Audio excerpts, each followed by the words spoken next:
وَلَقَدْ عَلِمْتُمُ الَّذِينَ اعْتَدَوْا مِنْكُمْ فِي السَّبْتِ فَقُلْنَا لَهُمْ كُونُوا قِرَدَةً خَاسِئِينَ وَلَقَدْ عَلِمْتُمُ الَّذِينَ اعْتَدَوْا مِنْكُمْ فِي السَّبْتِ، اور تمہیں خوب معلوم ہے تم میں سے وہ لوگ جنہوں نے سبت کے قانون کو توڑا، حد سے تجاوز کیا۔ یہ واقعہ تفصیل کے ساتھ سورہ اعراف میں آئے گا کہ ان کی شریعت میں ہفتے کا روز معین کر دیا گیا تھا، کوئی دنیاوی کام نہیں ہوگا۔ آج بھی وہ لوگ جو ہے سبت کو، جو بھی پریکٹسنگ جیوز ہیں، وہ اس کی پابندی کرتے ہیں اور بڑی شدت سے کرتے ہیں۔ لیکن ایک زمانے میں ایک خاص ان کا قبیلہ تھا کہ جس نے ایک بڑے ہی شرعی ہیلا ایجاد کر کے اس قانون کی دھجیاں بکھیری۔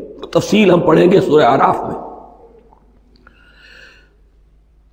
وَلَقَدْ عَلِمْتُمُ الَّذِينَ اعْتَدَوْا مِنْكُمْ فِي السَّبْتِ، اور تمہارے علم میں ہے تمہارے وہ لوگ کہ جنہوں نے سبت کے قانون کے ضمن میں خلاف ورزی کی۔ فَقُلْنَا لَهُمْ كُونُوا قِرَدَةً خَاسِئِينَ، تو ہم نے کہہ دیا ان کو کہ ہو جاؤ ذلیل بندر۔